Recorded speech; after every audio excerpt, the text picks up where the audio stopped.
gaur egungo egoera grisari kultura gure bizitza loratzen duen taupada izateaz gain, saldu nahi nuen eraikuntza, etengabeko eraikuntza sorkuntzan eta mugimenduan dagoen zerbait dela kultura, ez? Eraikuntza horretan guztion partaidetza dela ezinbestekoa, ez?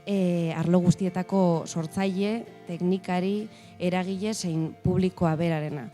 Denon artean elikatzen dugu bihotz handi hori, ez? Gu baino handiagoa den zerbait dena modu batean, Erakunde eta eragile askorekin kontrastatu ondoren, erabaki dugu denda bere osotasunean birtuala izatea.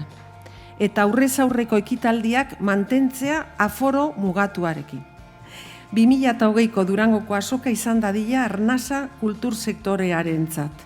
Entzun daitezala, ozen, Durangon, Euskal Herriko etxeetan eta munduan guztion bihotzetako taupada.